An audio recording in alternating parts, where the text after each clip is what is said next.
দেশের 18টি ব্যাংকের অবস্থাই নাজুক। বাংলাদেশ ব্যাংকের প্রতিবেদন, মূলধন পর্যাপ্ততাও দক্ষিণ এশিয়ায় সবচেয়ে কম।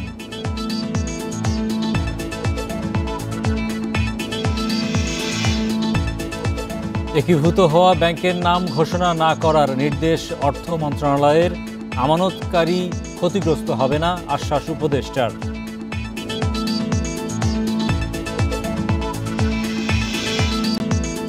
এলডিসি উত্তরণে প্রস্তুত নন ব্যবসায়ীরা, নেতিবাচক প্রভাবের শঙ্কা। সময় পেছানো বাস্তবসম্মত নয়, মত অর্থনীতিবিদদের।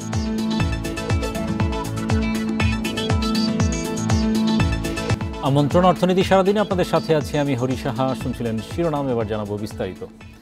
দেশের 61টি ব্যাংকের মধ্যে 18টির অবস্থাই নাজুক। ঝুঁকিভিত্তিক সম্পদ বেড়ে যাওয়ায় মূলধন পর্যাপ্ততাও কমে গেছে। দক্ষিণ এশিয়ার দেশগুলোর মধ্যে যা সবচেয়ে কম।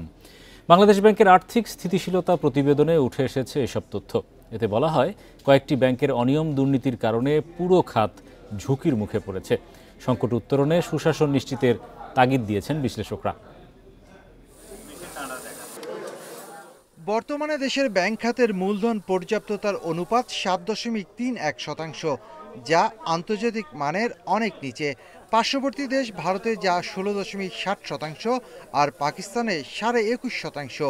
সম্প্রতি বাংলাদেশ ব্যাংকের আর্থিক স্থিতিশীলতা প্রতিবেদনে এ তথ্য উঠে এসেছে। গেল 1.5 দশকে ব্যাংক খাতের অনিয়ম দুর্নীতির মাসুল গুনছেন গ্রাহকরা। প্রতি প্রান্তিকে খেলাপি ঋণ বাড়ায় দুর্বল ব্যাংকগুলোর অবস্থাও নাজুক। বাংলাদেশ ব্যাংকের প্রতিবেদনে বলা হয়, উচ্চ খেলাপির কারণে ব্যাংকগুলোতে ঝুঁকি বেড়েছে। এ থেকে উত্তরণে টেকসই অর্থায়ন ও সুশাসন নিশ্চিতের তাগিদ বাংলাদেশ ব্যাংকের। যে সমস্ত কোম্পানির তাদের লোন রিপেমেন্টের সামর্থ্য ছিল বা আছে, তারা রিপে করছে না, তাদেরকে আইডেন্টিফাই করা এবং তাদের বিরুদ্ধে ব্যবস্থা নেওয়া। এবং সেখানে যে সমস্ত সুপারিশ করা হয়েছে, অর্থাৎ সেগুলো বিভিন্ন স্টেক হোল্ডার, বিভিন্ন অথরিটির মাধ্যমে তাদেরকে এই প্রক্রিয়ার মধ্যে এনে যাতে ঋণটা আদায় হয়। বিশ্লেষকরা বলছেন, ব্যাংক থেকে নেওয়া ঋণ বিনিয়োগ না হয়ে উল্টো বিদেশে পাচার হওয়ায় সামগ্রিকভাবে দেশের আর্থিক খাতের ভাবমূর্তি নষ্ট হয়েছে।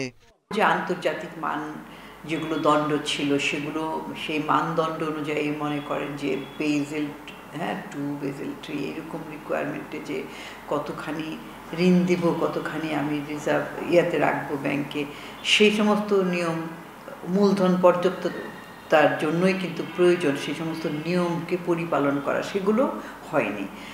ব্যাংক খাতে গ্রাহকদের আস্থা ফিরিয়ে আনতে ইচ্ছাকৃত খেলাপিদের চিহ্নিত করে আইনের মাধ্যমে দৃষ্টান্তমূলক শাস্তি দেওয়ার পরামর্শ বিশ্লেষকদের।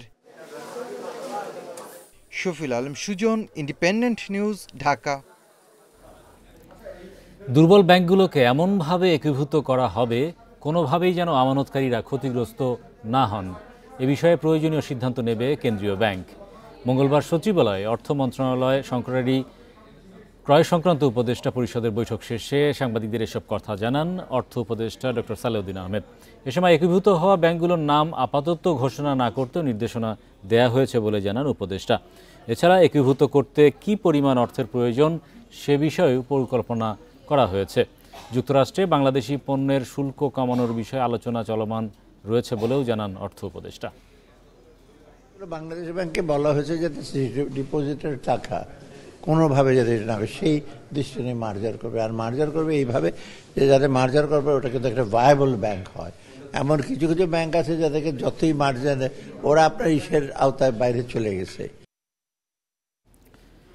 Bangladesh financial intelligence unit BFIU প্রধান AFM শাহিনুল ইসলামের বিরুদ্ধে জরুরি পদক্ষেপ নেওয়ার দাবি জানিয়ে গভর্নরের কাছে স্মারকলিপি দিয়েছে বাংলাদেশ ব্যাংকের কর্মীরা। অবিলম্বে তাকে বাধ্যতামূলক ছুটিতে পাঠিয়ে তদন্ত শুরু করার দাবিও জানিয়েছেন তারা। এ দাবিতে মঙ্গলবার কেন্দ্রীয় ব্যাংকের গভর্নর বরাবর স্মারকলিপি জমা দিয়েছেন তারা। স্মারকলিপিতে বলা হয়, সামাজিক যোগাযোগ মাধ্যমে ছড়িয়ে পড়া শাহিনুল ইসলামের একাধিক আপত্তিকর ভিডিও রাষ্ট্রীয় এ প্রতিষ্ঠানের ভাবমূর্তিকে চরমভাবে ক্ষুণ্ণ করেছে। এছাড়া বিতর্কিত পরিবহন ব্যবসায়ী খন্দকার এনায়েতুল্লাহর ফ্রিজ করা ব্যাংক হিসাব থেকে অবৈধভাবে 19 কোটি টাকা উত্তোলনের সুযোগ দেওয়ার অভিযোগও দুদকের নজরে এসেছে।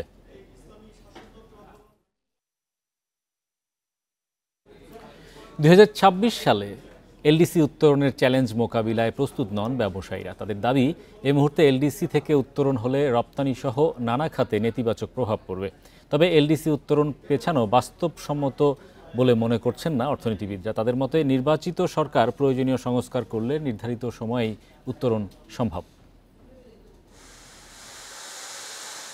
বিশ্ব বাণিজ্য সংস্থার আওতায় শুল্কমুক্ত সুবিধায় ইউরোপীয় ইউনিয়ন, যুক্তরাষ্ট্র, ভারত সহ বিভিন্ন দেশে পণ্য রপ্তানি করে বাংলাদেশ, যেখানে রপ্তানি খাতে প্রণোদনার পরিমাণ প্রায় ৯,০০০ কোটি টাকা। তবে ২০২৬ সালে এলডিসি থেকে পুরোপুরি বের হওয়ার পর এসব সুবিধা থেকে বঞ্চিত হবে বাংলাদেশ। ব্যবসায়ীরা বলছেন, এলডিসি থেকে উত্তরণ হলে বাংলাদেশের পণ্য রপ্তানিতে শুল্ক বাড়বে ১২%, আর বিভিন্ন বাণিজ্য সুবিধা নিশ্চিত করতে না পারলে রপ্তানি কমবে প্রায় ১৪%। তাই এলডিসি থেকে বের হলে সবচেয়ে বেশি ক্ষতির মুখে পড়বে রপ্তানি খাত, দাবি ব্যবসায়ীদের। ইউরোপিয়ান কান্ট্রি, তাদের যে ডিউটি ফ্রি যে অ্যাক্সেস আছে, সবগুলো মিলে অনেকগুলো issue, we are not ready right way. তো অনেক সমস্যার মধ্যে আমরা আবর্তন হয়ে যাবে এবং কস্ট অফ বিজনেস নিয়ে আমাদের আপনার চ্যালেঞ্জ চলে আসবে। আমাদের আরেকটু সময় ব্রিদিং দরকার। অর্থনীতিবিদরা বলছেন, উন্নয়নশীল দেশের কাতারে ওঠার রোডম্যাপ নিয়ে ব্যবসায়ীরা বেশ কয়েক বছর ধরে সময় পাওয়ার পরও প্রস্তুত হচ্ছে না। তবে এখন এই কারণ দেখিয়ে সময় পেছানো যাবে না। তাই নির্ধারিত সময়ে এলডিসি উত্তরণের পক্ষে বিশ্লেষকরা। যদিও ব্যবসায়ীদের দাবির পরিপ্রেক্ষিতে এলডিসি উত্তরণ নিয়ে পর্যালোচনা করছে সরকার। বহির্ভূত যারা রয়েছেন প্রায় সকলেরই এক ধরনের মানসিকতা রয়েছে, সেটি হলো চাপে পড়লেই কেবলমাত্র আমরা সংস্কার অনুবর্তী হই, অতিরিক্ত ব্যয়ের সম্মুখীন হতে হচ্ছে। সেই জায়গাগুলো সংশোধন করাটা আমার কাছে অনেক বেশি গুরুত্বপূর্ণ মনে হয়। তার কারণ হলো স্বল্পোন্নত দেশ থেকে বেরিয়ে গেলে যে সমস্ত জায়গাগুলোতে সংস্কার করতে হবে, সেই সংস্কারের জায়গাগুলোর ক্ষেত্রে আমাদের খুব বেশি উদ্যোগ নেই। আলাপ হচ্ছে এখানে, আমি আলাদা করে এটা নিয়ে বলতে পারি। আমি অর্থনীতিবিদ হিসাবে এই রুমের বাইরে, সরকারের বাইরে গিয়ে অনেক কিছু বলার আছে, কিন্তু এখানে সরকারের অনেকগুলো কমিটি কাজ করছে। এলডিসি উত্তরণের চ্যালেঞ্জ মোকাবেলায় রপ্তানি পণ্য ও বাজার বহির্মুখীকরণে জোর দিচ্ছেন বিশ্লেষকরা। Amirul Islam, independent news, Dhaka. শিল্পের কাঁচামাল আমদানি মূল্য পরিশোধের সময়সীমা ১৮০ দিন থেকে বাড়িয়ে সর্বোচ্চ ৩৬০ দিন করা হয়েছে। এ বিষয়ে নির্দেশনা জারি করেছে কেন্দ্রীয় ব্যাংক। ফলে চলতি বছরের ৩১ ডিসেম্বর পর্যন্ত মূল্য পরিশোধ করা যাবে। মূলত পণ্য সরবরাহ স্বাভাবিক রাখতে এ সিদ্ধান্ত। নির্দেশনায় বলা হয়, এতদিন ব্যাক টু ব্যাক আমদানি, কৃষি উপকরণ ও রাসায়নিক সার সহ শিল্পের কাঁচামাল আমদানির ক্ষেত্রে সরবরাহকারীরা ও ক্রেতা ঋণের আওতায় মূল্য পরিশোধের সর্বোচ্চ সীমা ছিল ১৮০ দিন। নতুন সিদ্ধান্তে সময়সীমা বাড়িয়ে ৩৬০ দিন করা হয়েছে। এর ফলে ডলার সংকটময় পরিস্থিতিতে ব্যবসায়ীরা কিছুটা স্বস্তি পাবেন এবং বৈদেশিক মুদ্রা সাশ্রয়ের সুযোগও তৈরি হবে। তবে রপ্তানি উন্নয়ন তহবিলের ঋণের আওতায় আমদানির ক্ষেত্রে এ সুবিধা প্রযোজ্য হবে না।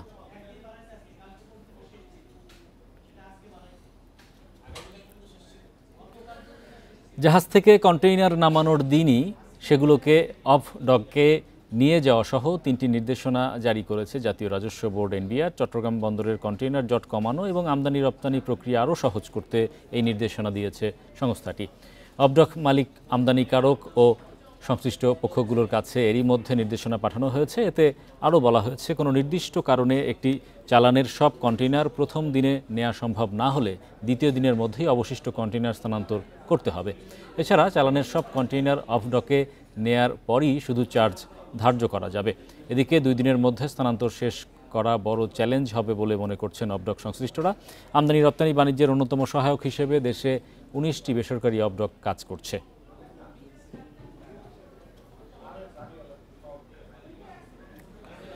ভোজ্য তেল লিটারে বিক্রির নির্দেশনা থাকলেও তা মানা হচ্ছে না। পাশাপাশি পাম অয়েল বিক্রি হচ্ছে সরকার নির্ধারিত দামের চেয়ে 5 টাকা বেশিতে। Bangladesh trade and tariff commission টিটিসির প্রতিবেদনে এসব তথ্য উঠে এসেছে। সরকার নির্ধারিত দাম সঠিকভাবে বাস্তবায়ন হচ্ছে কিনা সেটি যাচাই করতে সম্প্রতি বাজার তদারকি করে টিটিসি। এতে এসব অসঙ্গতি তুলে ধরে তা দূর করতে 3টি সুপারিশ করা হয়। এগুলো হলো, খোলা ভোজ্য তেল লিটারে বিক্রি নিশ্চিত করতে প্রয়োজনীয় ব্যবস্থা নেওয়া, পাম অয়েলের সরকার নির্ধারিত দাম মাঠে বাস্তবায়নে ভোক্তা অধিকার সংরক্ষণ অধিদপ্তরের তৎপরতা বাড়ানো এবং সরকার নির্ধারিত মূল্যে ভোজ্য তেল বাজারজাত করার জন্য মিলগেট, পরিবেশক বা পাইকার ও খুচরা মূল্য তদারকি কার্যক্রম আরও জোরদার করা।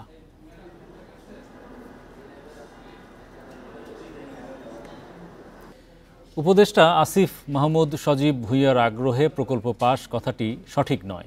উপজেলা পর্যায়ে মিনি স্টেডিয়াম নির্মাণ প্রকল্পের ব্যয় বৃদ্ধিকে যৌক্তিক বলেই মনে করছে যুব ও ক্রীড়া মন্ত্রণালয়। দুপুরে সচিবালয়ের সংবাদ সম্মেলনে একথা জানান যুব ও ক্রীড়া সচিব মোহাম্মদ মাহবুবুল আলম। তিনি বলেন, জমি অধিগ্রহণ সহ নতুন বেশ কিছু বিষয় যুক্ত হওয়ায় ব্যয় বেড়েছে। সেই সাথে অবকাঠামো, নকশা ও নির্মাণ পরিকল্পনায় পরিবর্তন এসেছে। এছাড়া 2018 সালের পিডব্লিউডি কাঁচামালের যে দর নির্ধারণ করেছিল তার পরিবর্তে 2022-এর দর নির্ধারণ করায় প্রকল্পের ব্যয় বৃদ্ধির অন্যতম কারণ বলেও জানান ক্রীড়া সচিব। এছাড়া আগে অনেকগুলো স্টেডিয়াম নির্মাণের পর সেগুলোর মধ্যে বেশ কিছু অব্যবহৃত জায়গা থাকায় অভিজ্ঞতা রয়েছে। সেটি যেন নতুন স্টেডিয়ামের ক্ষেত্রে না হয়, সেজন্য নতুন স্টেডিয়ামগুলোর ব্যবহারের নীতিমালা করা হচ্ছে বলেও জানান তিনি। সচিব জানান, উপদেষ্টা আসিফ মাহমুদ সজীব ভুঁইয়ার আগ্রহে প্রকল্প পাস কথাটি সঠিক নয়। আরেকটু ইমপ্রুভ করার জন্য সকলের কাছ থেকে আসলো যে এখানে গ্যালারি থাকতে হবে, বাউন্ডারি থাকতে হবে, ড্রেনেজ সিস্টেম থাকতে হবে, সেখানে গ্রিন মাঠ থাকতে হবে এবং এর সাথে প্যাভিলিয়ন যদি না থাকে তাহলে এটা রক্ষণাবেক্ষণ সবকিছুতে সমস্যা হবে। এই সবকিছু মিলিয়েই এটাকে আমরা আবার নতুন করে রিভাইজ করেছি। 21 আগস্ট থেকে 1 মাস বাংলাদেশের সমুদ্র এলাকায় জরিপ চালাবে নরওয়ের গবেষণা জাহাজ RVD ফ্রিডজফ ননসেন, যেখানে বাংলাদেশের বিভিন্ন সংস্থার 13 জন সহ বিশ্বের 26 জন গবেষক অংশ নেবেন।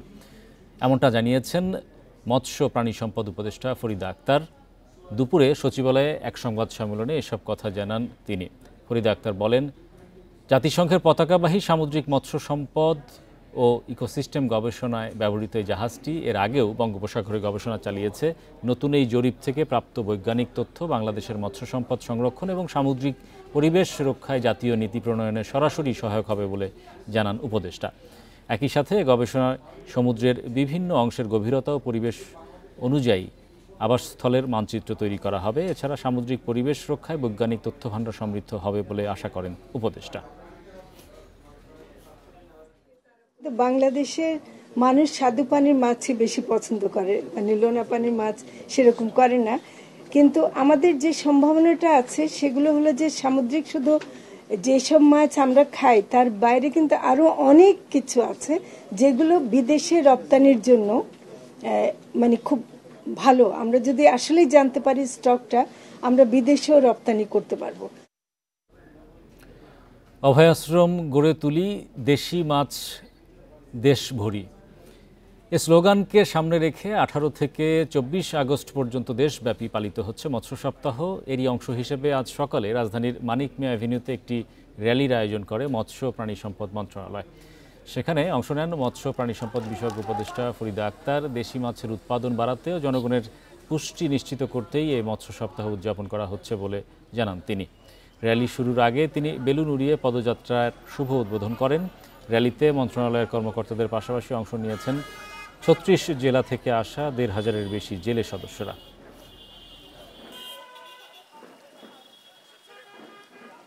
যে জলাশয়গুলো আছে সেখানে দেশীয় মাছ রক্ষা করার জন্য আমরা কাজ করে যাব এবং দেশের মানুষের জন্য যে আমিষের যোগান সেটাতে আমরা অবদান রাখব। দেশে নভেম্বরের মতো এক্সপোর্ট এক্সেলেন্স অ্যাওয়ার্ড দেবে বহুজাতিক ব্যাংক HSBC। সোমবার রাজধানীর একটি হোটেলে এক সংবাদ সম্মেলনে এ ঘোষণা দেওয়া হয়। এই স্বীকৃতি পেতে দেশের সব রপ্তানিকারক প্রতিষ্ঠান আবেদন করতে পারবে। আবেদনকারীদের মধ্য থেকে 4 শ্রেণীতে দেয়া হবে সেরা রপ্তানিকারকদের স্বীকৃতি। এ পুরস্কার বা স্বীকৃতির জন্য আবেদন করতে ব্যাংকটির গ্রাহক হতে হবে না, শর্ত পূরণ সাপেক্ষে যে কেউ আবেদন করতে পারবেন। আয়োজকরা জানান, আগ্রহী রপ্তানিকারক প্রতিষ্ঠানগুলো পুরস্কারের জন্য আবেদন করতে পারবেন 18 সেপ্টেম্বর পর্যন্ত। সংবাদ সম্মেলনে উপস্থিত ছিলেন HSBC বাংলাদেশের প্রধান নির্বাহী কর্মকর্তা মাহবুবুর রহমান সহ অনেকেই।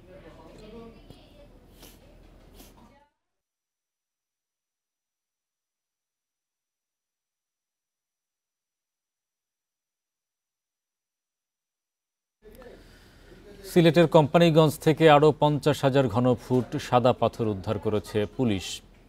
সোমবার রাতে কোম্পানিগঞ্জের পাড়ুয়া এলাকা থেকে পাথরগুলো উদ্ধার করা হয়। বিষয়টি নিশ্চিত করেছেন কোম্পানিগঞ্জের থানার ওসি উজায়ের আল মাহমুদ আদনান। তিনি জানান, সোমবার সন্ধ্যায় গোপন সংবাদের ভিত্তিতে কোম্পানিগঞ্জের পাডুয়া ভাঙতি এলাকায় অভিযান চালায় পুলিশ। এ সময় প্রায় 50,000 ঘনফুট সাদা পাথর উদ্ধার করা হয়েছে। এ নিয়ে প্রায় 5 লাখ ঘনফুট সাদা পাথর উদ্ধার করেছে প্রশাসন, তবে অভিযানে কাউকে আটক করা যায়নি। এখন পর্যন্ত খনিজ সম্পদ ব্যুরোর মামলায় মোট 11 জনকে আটক করা হয়েছে। এছাড়া সাদা পাথর লুটপাটে জড়িতদের আইনের আওতায় আনতে পুলিশের অভিযান অব্যাহত রয়েছে বলেও জানান তিনি। সপ্তাহের তৃতীয় কার্য দিবসে ঢাকার শেয়ার বাজারের সূচক কমলেও বেড়েছে লেনদেন। চলতি মাসে ফের লেনদেন ছাড়িয়েছে 1000 কোটি টাকার মাইল ফলক। তবে এ সময় ডিএসইর প্রধান সূচক কমেছে 9.01 পয়েন্ট। শেয়ার দর বেড়েছে 41 ভাগ প্রতিষ্ঠানের। অন্যদিকে চট্টগ্রাম স্টক এক্সচেঞ্জের সার্বিক সূচক বেড়েছে 7.39 পয়েন্টের বেশি। মঙ্গলবার দিনের শুরু থেকেই ইতিবাচক ঢাকার শেয়ার বাজার। লেনদেন শুরুর প্রথম 10 মিনিটে প্রধান সূচক বাড়ে 20 পয়েন্ট। বেলা বাড়ার সঙ্গে সঙ্গে শুরু হয় সূচকের উত্থান পতন। লেনদেন শেষে ডিএসই সূচক কমে 9.01 পয়েন্ট, অবস্থান 5410 পয়েন্টে। সূচক কমলেও ডিএসইতে বেড়েছে লেনদেনের পরিমাণ। আগের দিনের চেয়ে 61 কোটি 68 লাখ টাকা বেড়ে আজ লেনদেন হয়েছে 1037 কোটি 53 লাখ টাকা। হাতবদলে অংশ নেয়া 400টি কোম্পানি ও মিউচুয়াল ফান্ডের মধ্যে দর বেড়েছে 164টি প্রতিষ্ঠানের শেয়ারের, কমেছে 164টি এবং অপরিবর্তিত 72টি প্রতিষ্ঠানের শেয়ার দর। সবচেয়ে বেশি লেনদেন হওয়া প্রতিষ্ঠানের তালিকায় প্রথম বেক্সিমকো ফার্মা, দ্বিতীয় বাংলাদেশ শিপিং কর্পোরেশন, তৃতীয় অবস্থানে বিচ হ্যাচারি। শতাংশের দিক থেকে দরবৃদ্ধির তালিকায় প্রথম মেঘনা সিমেন্ট, বিচ হ্যাচারি দ্বিতীয়, তৃতীয় অবস্থানে ইনফরমেশন সার্ভিসেস নেটওয়ার্ক। অন্যদিকে চট্টগ্রাম স্টক এক্সচেঞ্জে সার্বিক সূচক 7.39 পয়েন্ট বেড়ে অবস্থান করছে 15,166 পয়েন্টে। লেনদেন 18 কোটি 27 লাখ টাকা share. Mehedi Hasan, independent news, Dhaka. এবারে জানাবো বিশ্বের প্রধান মুদ্রার সাথে টাকার আজকের বিনিময় হার। অপরিবর্তিত যুক্তরাষ্ট্রের ডলারের দর বিনিময় হয়েছে 122 টাকা 60 পয়সায়। যুক্তরাজ্যের পাউন্ডের দর কমেছে, বিনিময় হয়েছে 170 টাকা 48 পয়সায়। দর কমেছে ইউরোর, বিনিময় হয়েছে 147 টাকা 22 পয়সায়। ভারতীয় রুপির দর অপরিবর্তিত, বিনিময় হয়েছে 1 টাকা 45 পয়সায়। অপরিবর্তিত সৌদি রিয়ালের দর বিনিময় হয়েছে 32 টাকা 83 পয়সায়। আরব আমিরাতের দিরহামের দর বেড়েছে, বিনিময় হয়েছে 33 টাকা 55 পয়সায়। কমেছে কুয়েতি দিনারের দর, বিনিময় হয়েছে 403 টাকা 21 পয়সায়। মালয়েশিয়ান রিঙ্গিতের দর কমেছে, বিনিময় হয়েছে 29 টাকা 16 পয়সায়।